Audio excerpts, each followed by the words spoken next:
on the news tonight. Ondo Assembly passes into law bill for creation of 33 local council development areas. Ondo State government assures of more palliatives to cushion effects of subsidy removal. Patience Jonathan pledges to support Tinubu's wife in moving Nigeria forward. And from the foreign scene, Afghan women battle for survival 2 years after Taliban swept to power.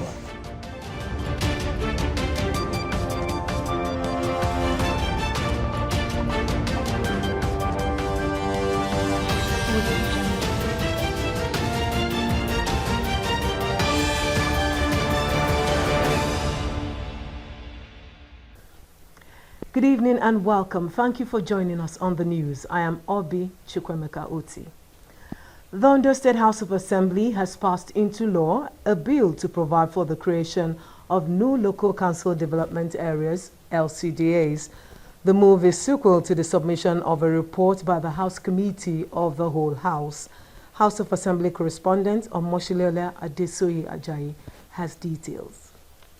The House of Assembly had last week held a public hearing to ensure fairness, equity and justice in the creation of local government development areas in the state. While submitting the report of the whole House after scaling through the third reading during plenary presided over by the Speaker Olamide Oladiji, the Deputy Speaker Abayomi Akinruntan noted the need for continued assistance of peace in spite the creation of new LCDAs. He equally said there is need for State Surveyor General and his team to map out of all the communities in order to avoid communal clashes in future. Having examined the bill critically, both our public hearing and parliamentary meeting, the House hereby adopts the provision contained herein. Thank you, Mr. Speaker. The majority leader of the House, Oluwole Ogunmolashoye, who moved a motion for the bill to be read the third time and subsequently passed into law, appreciated the committee for a job well done, and the motion was seconded by a lawmaker representing Akure South Constituency 1, Olajide Oguntodu. On behalf of this House, we appreciate all the members that participated in this bill. And we must also use this opportunity to appreciate the Ondo State Mr. Governor that did it fit, that proposed this bill to this honorable House. And we know with the passage of this bill, if this bill can become a law, it will have more value to the good people of Ondo State. The Speaker, Olamide Oladiji, thanked the Governor for the initiative, which he noted will foster more development at the grassroots. I wish to bring to the notice of this to the entire people of Ondo State that the Committee of the Whole House has painstakingly looked into the agitation and complaint raised by the good people at the public hearing, and necessary correction recommendations have been made to the executive arm. The bill for the creation of additional 33 LCDAs to the existing 18 local governments is in line with the Constitution of the Federal Republic of Nigeria as part of efforts to bring government closer to the people and, by extension, generate development to the grassroots. From Ondo State House of Assembly, Omoshiliola Adesoye Ajayi, Osrc News. Residents of Akure, the Ondo State capital, have solicited the intervention of the federal government on the incessant hike in the pump price of petrol. While lamenting the hardships people are going through since the removal of the fuel subsidy by President Bola Tinubu on assumption of office, the residents said life is becoming unbearable for the average masses. Omoriola Ugbenji has details.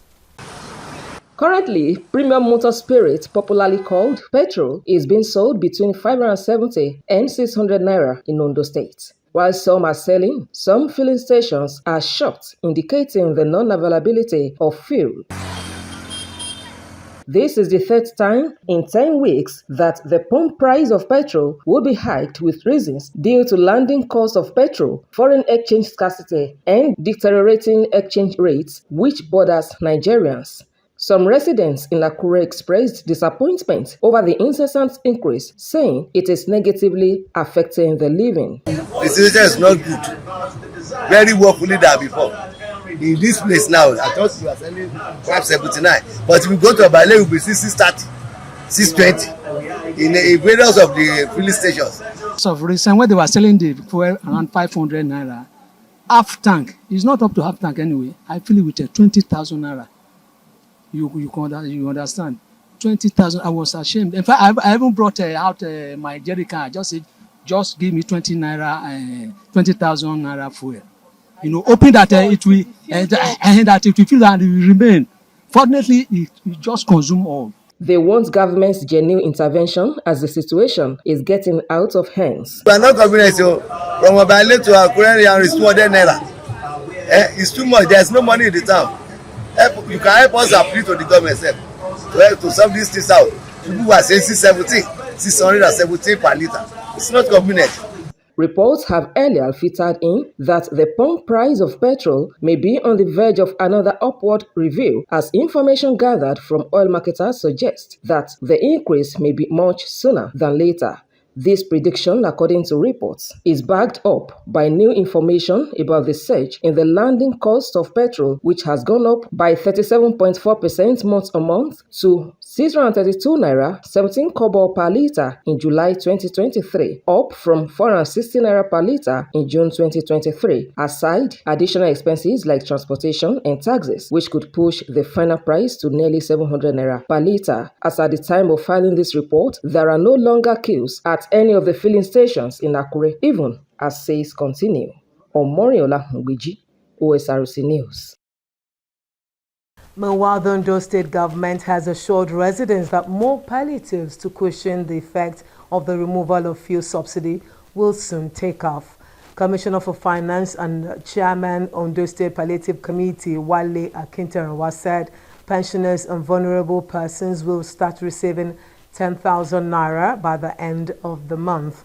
Osrc Zaid Aribisala reports that the commissioner also spoke on other wide range of issues around financial position of the state at an event organized by the State Council of Nigeria Union of Journalists.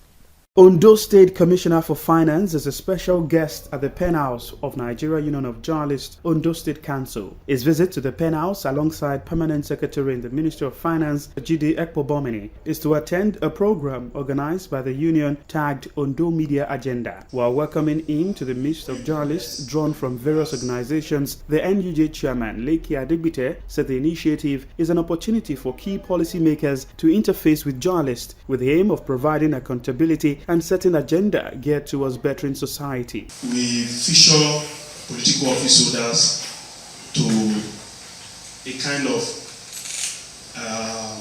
accountability forum, so to say. Whatever you have been doing for the people of Ondo State. One after another, the journalists took turns to inquire on salient issues, among them palliative measures designed by the government, state of several infrastructure projects, transparency in governance, and internally generated revenues. You have just been appointed on the revenue committee by President Tinubu. You are going to be a stakeholder on that committee, and whatever recommendations you'll be making to them will be very charming. Now, how do you people tend to let the poor really breathe?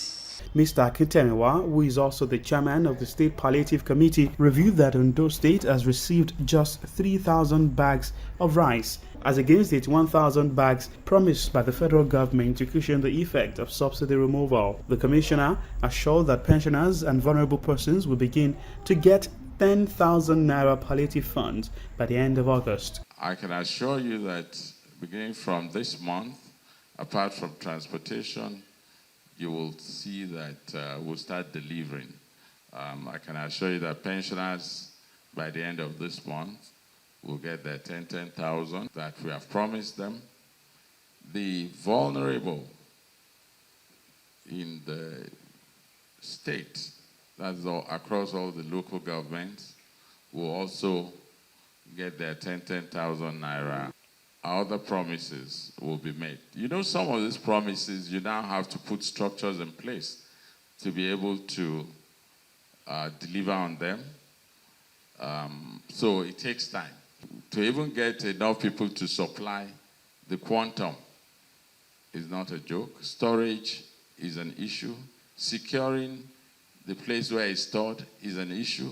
Despite setbacks recorded on some road projects like the Oda Road due to contractors' demand for variation in the face of increased market prices, the Finance Commissioner said all projects will be delivered in due time. The biggest legacy this government will be leaving on Ondo State is the deep sea port. The passion with which the governor, Arakuna Oluwarotimi Odoayo, has pursued the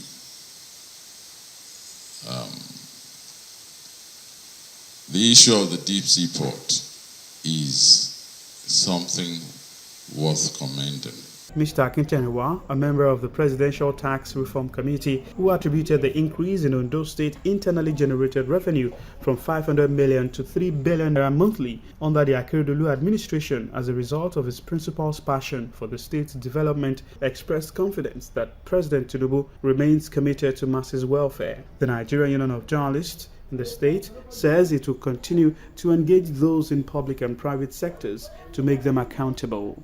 Sahid Aribisala, Osrc News.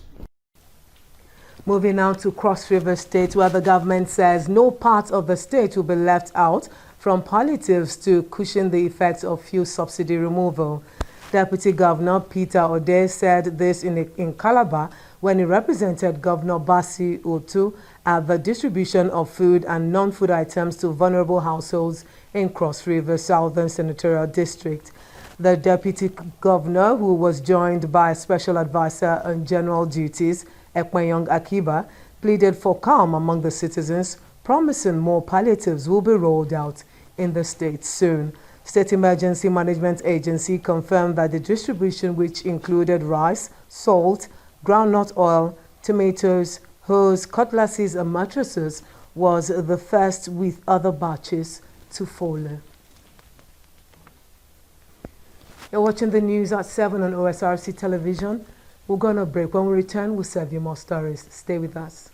Win an all-expense-paid trip to Disneyland in the Indomie Golden Magnet promo. To participate, just buy the Indomie 70-gram pack and look for the magnet inside. Log into www.indomie.ng/Golden Magnet promo to fill in your details and enter your unique magnet code. All the Golden Magnet winners will get to experience the wonders of Disneyland. Silver Magnet winners stand a chance to win amazing prizes. Every pack of Indomie you buy comes with your favorite Indomitable magnet. Terms and conditions apply. Indomie, tasty nutrition, good for you.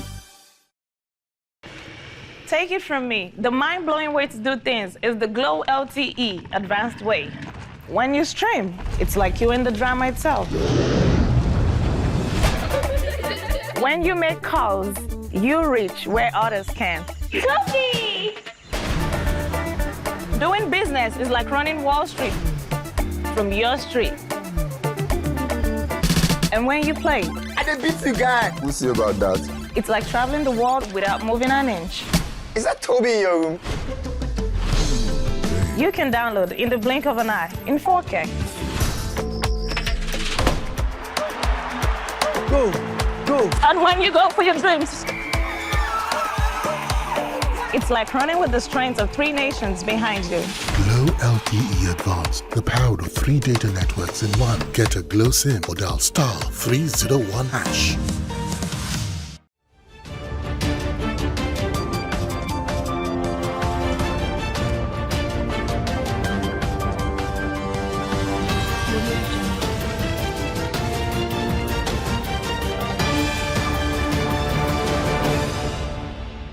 You're welcome back. You can also watch us live on our website, www.osrc.ng, or follow us on our Facebook page, OSRC TV. And on YouTube, you can subscribe to our channel, OSRC TV Ondo. Now to the rest of the news. The Federal Road Maintenance Agency, FEMA, says it has commenced maintenance work on the failed sections of Benin-Shagamu Expressway and other failed sections of Benin-Lagos Road.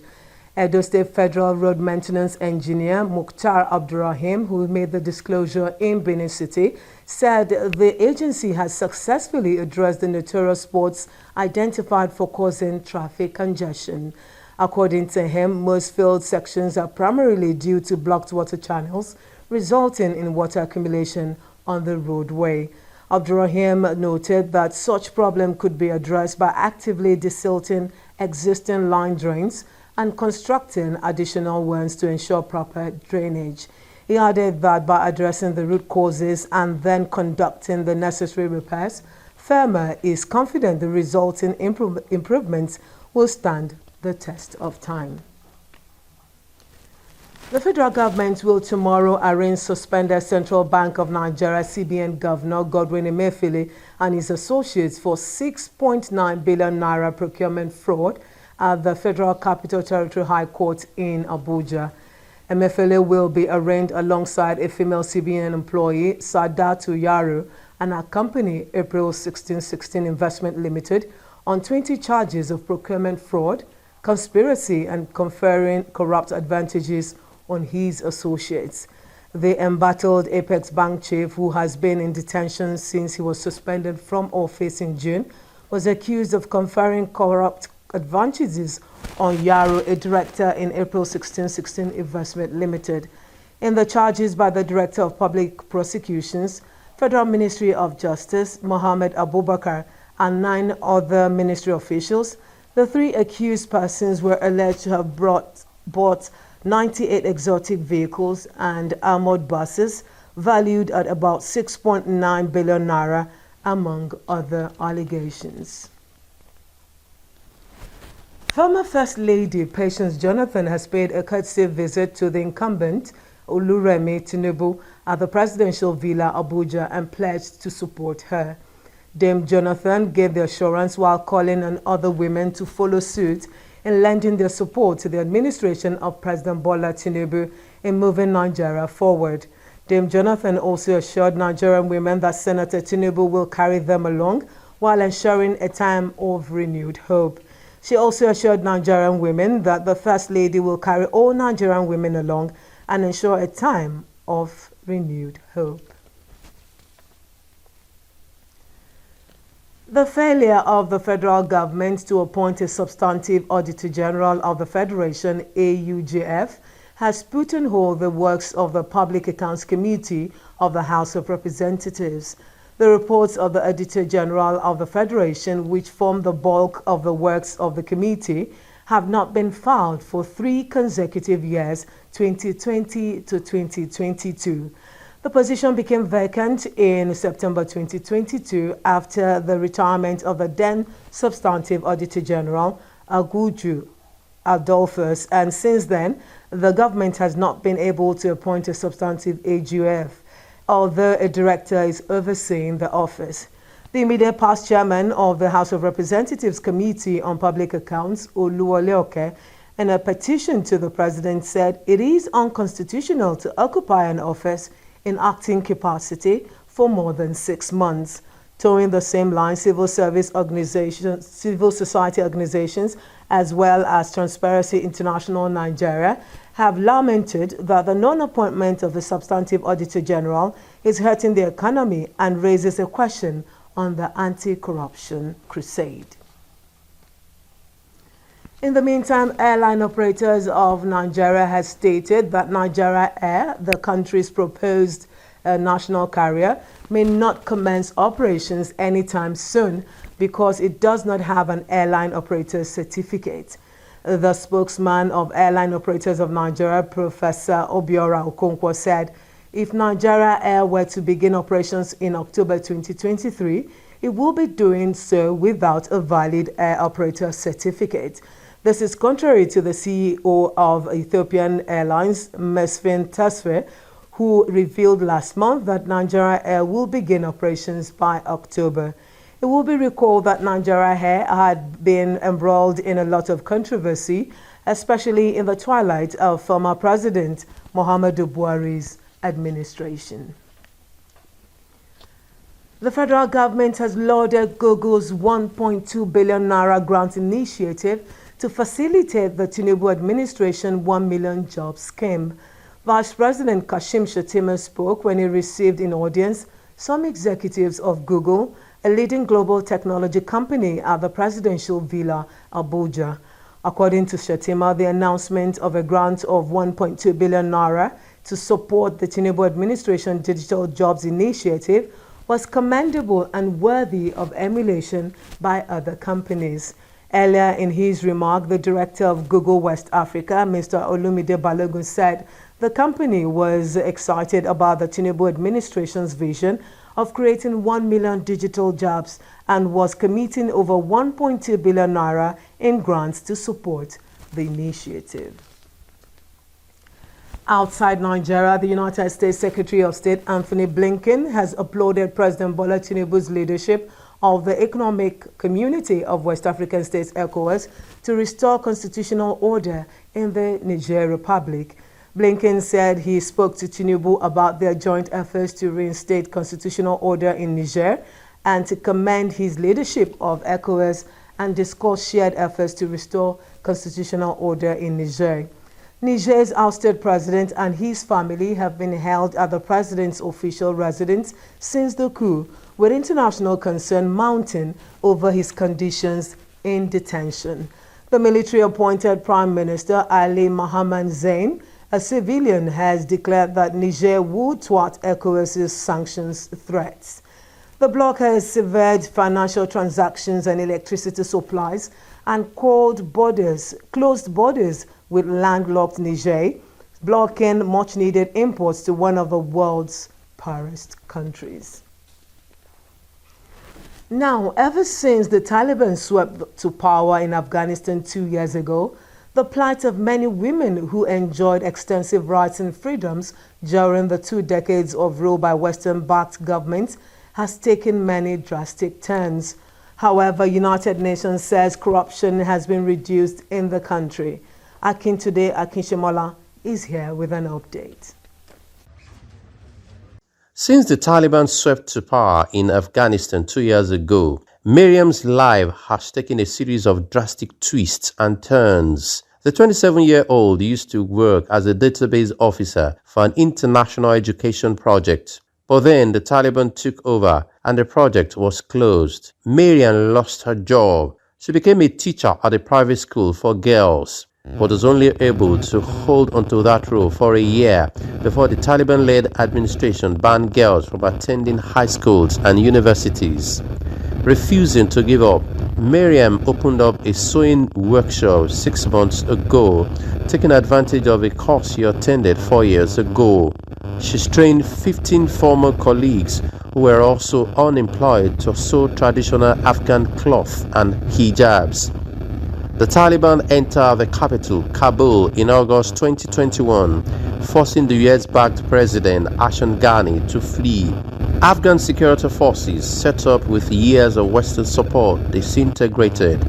The lives of women there have changed dramatically since, and the rights and freedoms they enjoyed during the 2 decades of rule by Western-backed government continue to ebb away.